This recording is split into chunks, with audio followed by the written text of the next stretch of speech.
Free free all free 2-3 నెలల్లో తమిళనాడు ఎన్నికలు జరుగుతున్న వేళ ఆ రాష్ట్రంలోని అన్ని పార్టీలు ఉచిత మంత్రమే చెప్పిస్తున్నాయి.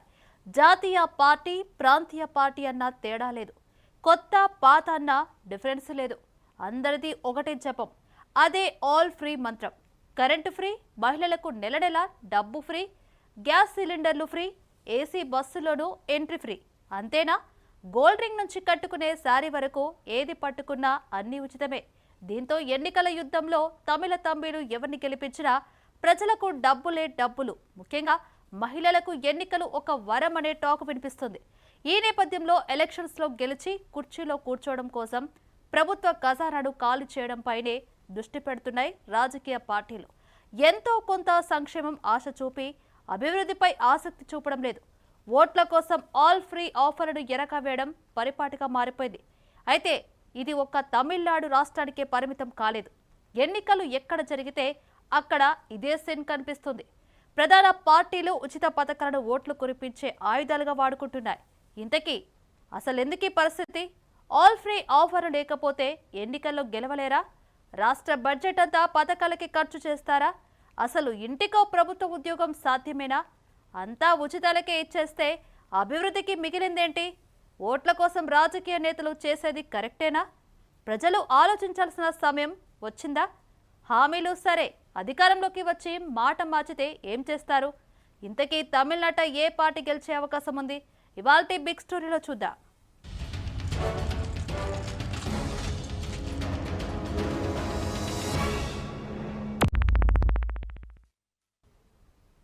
తమిళనాడులో అసెంబ్లీ ఎన్నికలు దగ్గర పడుతున్న వేళ అధికార పార్టీ డీఎంకే సంక్షేమ అస్త్రాన్ని ప్రయోగించింది.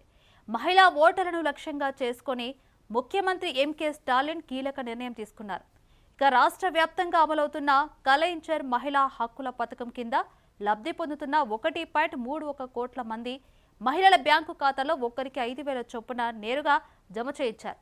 ఈ నగదు ప్రోత్సాహక పథకం ఇప్పుడు రాజకీయ వర్గాల్లో పెను సంచలనంగా మారింది. గతంలో బీహార్ ఎన్నికల షెడ్యూల్ విడుదలకు ముందు ప్రధానమంత్రి నరేంద్ర మోడీ మహిళల ఖాతాల్లో 10,000 రూపాయలు జమ చేసిన విధానాన్ని అనుసరిస్తూ స్టాలిన్ కూడా ఈ అవుట్ రీచ్ ప్రోగ్రాంకు శ్రీకారం చుట్టారు. అసెంబ్లీ ఎన్నికలకు సమయం దగ్గర పడుతున్న వేళ మహిళా ఓటర్లను ప్రసన్నం చేసుకునేందుకు డీఎంకే ప్రభుత్వం ఈ భారీ తాయిలాన్ని ప్రకటించిందనే విమర్శలు వ్యక్తమవుతున్నాయి.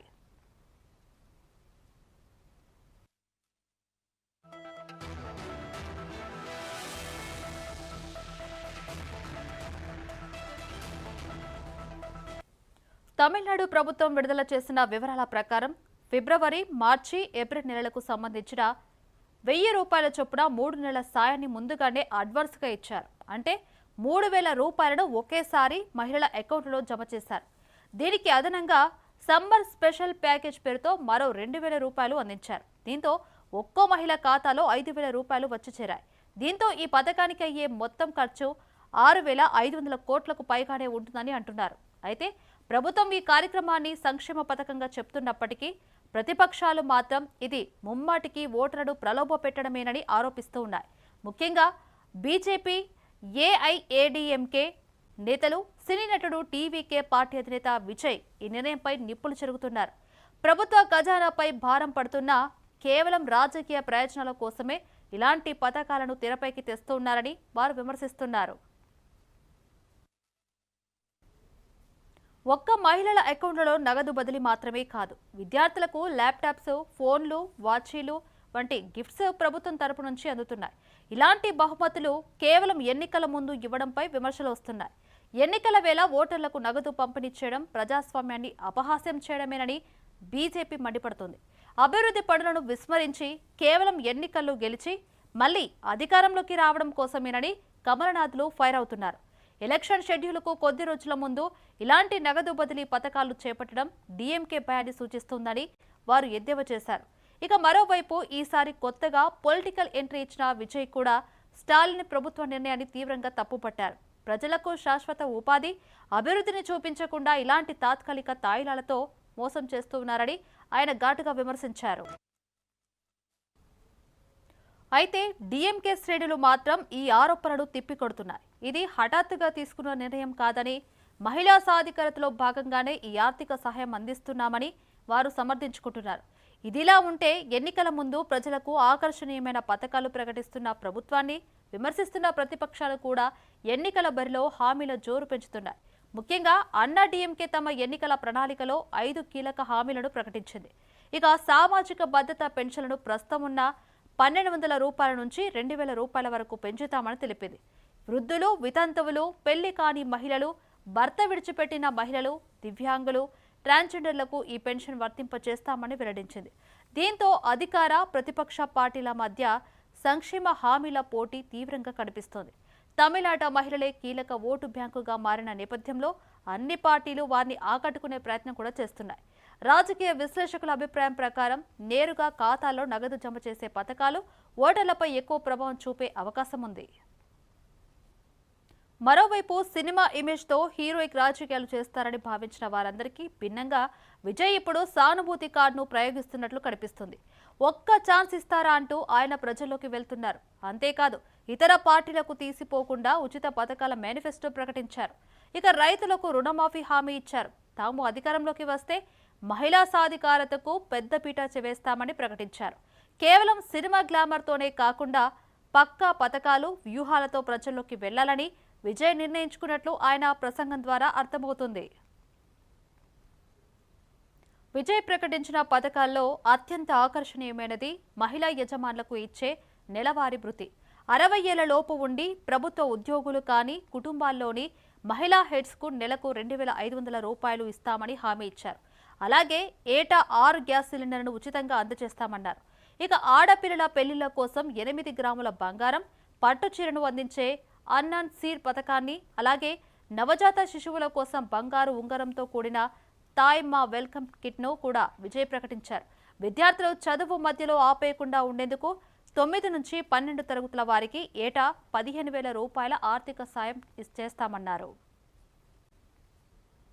తమిళనాడు రాజకీయాల్లో దళపతి విజయ్ తన తమిళగా వెట్రి కలగం పార్టీ ద్వారా ప్రకటిస్తున్న ఉచితాల వరద ఇప్పుడు రాష్ట్ర వ్యాప్తంగా పెను చర్చకు దారితీస్తుంది. ముఖ్యంగా ముఖ్యమంత్రి స్టాలిన్ అమలు చేస్తున్న పథకాలకు రెట్టింపు ప్రయోజనాలు కల్పిస్తామన్న ఆయన హామీలు అటు ఆకర్షణీయంగా కనిపిస్తున్నా ఇటు విమర్శలకు పదును పెడుతున్నాయి. విజయ్ అనుసరిస్తున్న ఈ వ్యూహం రెండు వైపులా పదునున్న కత్తి లాంటిది. ఒకవైపు ప్రజలను ఆకట్టుకునే ప్రయత్నం చేస్తూ ఉన్నా మరోవైపు ఆయన రాజకీయ పరిణతిని ఇది ప్రశ్నార్థకం చేస్తుంది. ఇది ఆయనలో తగ్గిపోతున్న ఆత్మవిశ్వాసాన్ని చూపిస్తుందన్న అభిప్రాయం వినిపిస్తుంది. పరిపాలన అనుభవం లేని విజయ్ నేరుగా ముఖ్యమంత్రి పీఠంపై కన్నేసి ఇలాంటి భారీ హామీలు ఇవ్వడంపై మేధావి వర్గాల్లో సందేహాలు వ్యక్తమవుతున్నాయి. పాలన అనుభవం లేని వ్యక్తి రాష్ట్ర ఖజానాపై పడే వేల కోట్ల భారాన్ని ఎలా మేనేజ్ చేస్తారనేది ప్రధాన ప్రశ్న. స్టాలిన్ ప్రభుత్వం ఇప్పటికే అప్పుల ఊబిలో కూరుకుపోయింది. ఆ రాష్ట్ర అప్పు ఇప్పటికే కొండలా పెరిగిపోతుంది. ఈ నేపథ్యంలో విజయ్ అంతకు రెట్టింపు ఇస్తానడం అసాధ్యమైన హామీగా ప్రజలు భావించే ప్రమాదం ఉంది. ఇది ఆయన్ను ఒక సీరియస్ పొలిటీషియన్ గా కాకుండా కేవలం ఓట్ల కోసం ఆశ చూపే సినిమా గ్లామర్ నేతగా ముద్ర వేసే అవకాశం ఉందనే విశ్లేషణలు వినిపిస్తూ ఉన్నాయి. తమిళనాడు ఒక కొత్త రాజకీయ సంస్కృతి వస్తుందని ఆశించిన వారికి ఈ ఉచితాల ప్రకటనలు తీవ్ర నిరాశను కలిగిస్తున్నాయి. ఇతర రాజకీయ నాయకులలాగే విజయ్ కూడా ఉచితాలనే నమ్ముకోవడం వల్ల ఆయన ప్రత్యేకత ఏముందనే ప్రశ్న తలెత్తుతుంది. మార్పు కోరుకునే ఓటర్లు కేవలం డబ్బు లేదా వస్తువుల కోసం ఓటు వేయరు. వారు వ్యవస్థాగత మార్పును కోరుకుంటారు. ఈ క్రమంలో విజయ్ తనకున్న యూత్ ఐకాన్ ఇమేజ్ను కోల్పోయి పాత తరం రాజకీయాలనే పునరావృతం చేస్తున్నారనే విమర్శలు వినిపిస్తున్నాయి. అన్నం పెడితే ఒక పూట ఆకలి తీరుతుంది, కానీ అన్నం సంపాదించుకునే మార్గం చూపితే జీవితాంతం ఆకలి తీరుతుంది. జీవితాంతం ఆకలి తీర్చే మార్గం చూపడమే నిజమైన అభివృద్ధి. కానీ ప్రభుత్వాలు మాత్రం శాశ్వత పరిష్కారం వైపు కాకుండా తాయిలాల పేరిట ఉపశమనాలు కల్పిస్తూ సంక్షేమమని గొప్పగా చెప్పుకుంటున్నాయి. దేశం మొత్తం మీద అన్ని ప్రభుత్వాలు పోటాపోటీగా ఈ రకమైన ఉచిత పథకాల ప్రవాహాన్ని కొనసాగిస్తున్నాయి. అధికారాన్ని దక్కించుకోవడమే పరవాదిగా ఎన్నికల ముందు అమలు సాధ్యం కాని ఉచిత హామీలను ఇచ్చే రాజకీయ పార్టీలు పనిచేస్తున్నాయి. దీనికి ఏ రాజకీయ పక్షం కూడా మినహాయింపు కాదు. ఎందుకంటే వీరు అందరూ కూడా ఒక తానులో ముక్కలే. పదవులే పరమవాదిగా, అధికారమే అంతిమ లక్ష్యంగా ప్రజలకు ఉచిత వర్గాల జల్లులు కురిపిస్తున్నారు. ఇక త్వరలో జరగనున్న తమిళనాడు ఎన్నికల్లో ఎవరు గెలుస్తారన్న విషయంలో ఊహాగానాలు పెరిగిపోతున్నాయి. దానికి తోడు ఈసారి సినీ నటుడు విజయ్ కొత్త పార్టీ పెట్టి ఈ ఎన్నికల్లో తన రాజకీయ సత్తాను చాటేందుకు ముందుకు వచ్చారు. ఈ నేపథ్యంలో ఇప్పుడు తమిళనాడులో ముక్కోణపు పోటీ జరుగుతుందని అంటున్నారు. గత ఎన్నికల వరకు రెండు ప్రాంతీయ పార్టీల మధ్య ప్రధానంగా జరిగేవి. జాతీయ పార్టీలు అయిన కాంగ్రెస్, భారతీయ జనతా పార్టీ ఈ రెండు పార్టీలతో ఏదో ఒక పార్టీతో జతకట్టి కూటమిగా పోరు సాగించడం జరుగుతుంది. అందువల్ల సాధారణంగా అధికారంలోకి డీఎంకే లేక అన్నా డీఎంకే పార్టీలు రావడం జరుగుతుంది. ఈసారి తమిళ రాజకీయాల్లోకి నటుడు విజయ్ కొత్త పార్టీని ఏర్పాటు చేయడంతో తమిళ రాజకీయాలు ఒక్కసారి ఊపందుకున్నాయి. అసెంబ్లీ ఎన్నికలు జరగబోతున్నాయి. ఇందులో భాగంగా అనేక ఊహాగానాలు మొదలవుతున్నాయి. డిఎంకే కాంగ్రెస్ పొత్తు సరిగ్గా ఫలిస్తుందా, పోయినసారి లాగానే నిలిచి గెలుస్తారా, లేక అన్నా డిఎంకే అట్లానే బీజేపీ పొత్తు భరిస్తుందా? మరి అన్నా డిఎంకే బీజేపీతో పాటు ఎన్డీఏ కూటమిలో కొత్తగా పార్టీ పెట్టిన విజయ్, తమిళ పెట్టి కసి అని పార్టీ పెట్టారు. సినిమా నటుడు విజయ్ మంచి చరిష్మా ఉన్న నాయకుడు, ఆయన చేరుతారా అని మూడో పార్టీకి మిగిలిపోతారా, మూడో పార్టీకి పోటీ చేస్తారా? మన తెలుగు రాష్ట్రాల్లో ముఖ్యంగా ఆంధ్రప్రదేశ్లో పవన్ కళ్యాణ్ పాత్ర ఎట్లానో విజయ్ పాత్ర కూడా అట్లాగే ఉంటుందా? పవన్ కళ్యాణ్ 10 సంవత్సరాల క్రితం పార్టీ మొదలుపెట్టినప్పుడు ఏ పరిస్థితితో ఇవాళ విజయ్ది కూడా అట్లాగే ఉందా? ఇటీవల విజయ్ ఏదైతే పార్టీ పెట్టి ఇవాళ మార్చి 8న అనేక ఉచిత పథకాలు మహిళల కోసం ఇతరత్ర ప్రకటించారు. ఇవి ఆచరణ సాధ్యమే కాదా? ఇవన్నీ చర్చించాల్సిన అవసరం ఉన్నది. ఇందులో ప్రధానంగా మొదటి తమిళనాడు రాజకీయాలు చూస్తే మొదట్లో కరుణానిధి, ఆ తర్వాత ఆయన విభేదించి ఇటు పక్కన డిఎంకే అంటే ద్రవిడ పార్టీలు పుట్టినప్పటి నుంచి కాంగ్రెస్ ప్రభు పోయింది. మొత్తం ఇవాళ కాంగ్రెస్ పార్టీ తోక పార్టీగా మారిపోయింది. అట్లానే ఇటు పక్క బీజేపీ ఇంకా పుంజుకుంటున్నా కూడా అన్నా డిఎంకేతో కలిసి పనిచేసే పరిస్థితి ఉంది తప్ప సొంతంగా బీజేపీకి అవకాశాలు లేవు. అంటే రెండు జాతీయ పార్టీలు పక్కన పెడితే ఎప్పుడో కామరాజు నాయుడు, అంతకుముందు రాజగోపాలాచారి అప్పటి రాజకీయాలను పోయి ఇవాళ తమిళనాడులో ప్రధానంగా డిఎంకే అన్నా డిఎంకే రాజ్యం అవుతుంది. ఒకసారి వీళ్ళు ఒకసారి వాళ్ళు, ఎప్పుడు కూడా ఇద్దట్లో ఎవరో అధికారంలో ఉంటున్నారు. ఒకసారి వీళ్లకు ఒకసారి వాళ్లకు అధికారం ఇస్తుంది అప్పుడు తమిళనాడు ప్రజలు. చాలా వరకు సినిమా నటుల క్రేజు ఇవన్నీ నడిచిన కాలం ఒక రకంగా ఉంది. కరుణానిధి, ఎంజీ రామచంద్రన్, జయలలిత ఈ ముగ్గురు సినిమా రాజకీయాల నుంచి వచ్చిన వాళ్ళే, సినిమా నుంచి రాజకీయాలకు వచ్చిన వాళ్ళే. వాళ్ళ ప్రభావం అది పోయింది. ఇప్పుడు కొత్తగా ఎప్పుడైతే ఇప్పుడు రాజకీయాలు చూస్తే 2024లో చూస్తే కొంతవరకు పార్లమెంట్ ఎన్నికల్లో అట్లాగే స్టాలిన్ కూడా నిలబడ్డాడు. డిఎంకేతో పాటు పోటీ చేసిన కాంగ్రెస్ పార్టీ కూడా కొంతవరకు నిలబడ్డది. అట్లా చూసుకుంటే ఇప్పుడు ఎన్నికల్లో రేపు 2026లో ఎన్నికల్లో ఏం జరుగుతుందో చూడాల్సిన అవసరం ఉన్నది. అయితే 2026లో ఇప్పుడు విజయ్ కొత్త పార్టీ కూడా ప్రభావం చూపెడుతుందా లేదా అనేది. ఇప్పటివరకు తమిళనాడు రాజకీయాల్లో ఎప్పుడు కూడా ఒక మధ్యగా వచ్చిన పార్టీ ఎప్పుడు కూడా ముద్రపడలేదు. అంటే మూడో పార్టీ నిలబడలేదు. అది చాలామంది పోయారు. చాలామంది పెడదామని భయపడ్డ వాళ్ళు ఉన్నారు, పెట్టి కూడా విఫలమైన వాళ్ళు ఉన్నారు, చూస్తున్నాం. ఇటీవలనే మనకు రజనీకాంత్ పార్టీ పెడతా అని ఊరించి మనకు విరమించుకున్నారు. అట్లాగే మన తమిళ నీతి మయ్యల్ పార్టీ పెట్టి కమలాసన్ కూడా విరమించుకొని రాజ్యసభ సభ్యత్వంతోనే సంతృప్తి పొందిండు. ఇట్లా చూసుకుంటే పాతగా ఇదివరకు చాలామంది సినిమా నటులు కూడా వచ్చి రాజకీయాల్లో రాణించలేదు, అరాకొర సీటు సాధించారు. ఈ ఎన్నికల్లో పోటీ కేవలం డిఎంకే వర్సెస్ అన్నా డిఎంకే కాదు. రాజకీయ కూటములు, జాతీయ పార్టీల ప్రభావం, కొత్త నాయకత్వాల ఎదుగుదల అన్న 3 ప్రధాన అంశాల చుట్టూ తిరుగుతుంది. సీఎం ఎంకే స్టాలిన్ నాయకత్వంలోని డిఎంకే ప్రభుత్వం ప్రస్తుతం పరిపాలన స్థిరత్వం, సంక్షేమ కార్యక్రమాలు, బలమైన కూటమితో ఎన్నికలకు సిద్ధమవుతుంది. కాంగ్రెస్, వామపక్షాలు, ఇతర ప్రాంతీయ మిత్రపక్షాలతో పాటు డిఎండికే చేరిక డిఎంకేకు వ్యూహాత్మక బలమిచ్చింది. ఇక మరోవైపు ప్రతిపక్ష అన్నా డిఎంకే పార్టీ ఈ ఎన్నికల్లో ఎలాగైనా గెలిచి తీరాలని తీవ్రంగా ప్రయత్నిస్తుంది. పార్టీ అధినాయకుడు మాజీ సీఎం పళనిస్వామి పార్టీని బలోపేతం చేయడానికి ప్రయత్నిస్తున్నప్పటికీ జయలలిత తర్వాత పార్టీకి ఉన్న కేంద్రీకృత నాయకత్వ ఆకర్షణ తగ్గిపోవడంతో పార్టీని విజయ తీరాల వైపు పయనింపచేసేందుకు కష్టపడుతున్నారు. ఈ నేపథ్యంలో బీజేపీతో ఉన్న పొత్తు ఎన్నికల సమీకరణలో కీలక పాత్ర పోషించనుంది. విజయ్ కొత్త పార్టీ ఎట్లా ఉంటుంది అంటే, ఈ కొత్త పార్టీ సొంతంగా మూడో వ్యక్తి దానికి పోటీ చేస్తే ఎట్లా ఉంటుంది అంటే, ఇటు పక్కన అటు డిఎంకే ప్రభుత్వాన్ని స్టాలిన్ అంకుల్ను విమర్శిస్తున్నారు. కనుక పోనీ ఇటు పక్కన ఎన్డీఏ కూటమిలో చేరండి అంటే లేదు. కనుక ప్రతిపక్షాల ఓటు చీలిపోతే ఎవరికి లాభం అవుతుంది? డిఎంకే లాభం అవుతుంది ఒకటి. రెండవది, ఇప్పటిదాకా ఆయన చేస్తున్న పనులు చూసుకుంటే, విజయ్ చేస్తున్న పనులు చూసుకుంటే, ఇవాళ మార్చి 8 నాడే మహిళలకు అంటే మన మేనమామ పథకం అన్నట్టు, అన్న పథకం అన్నట్టు రకరకాలుగా ఇప్పటిదాకా ఉన్న 1000 రూపాయలను 2500 చేస్తారనడం. బస్సుదైతే తారక మంత్రం అయిపోయింది. దేశం అంతా కూడా కర్ణాటకలో ముందు పెడితే ఉచిత బస్సు ప్రయాణం అందరికీ అనే మాట వస్తున్నది.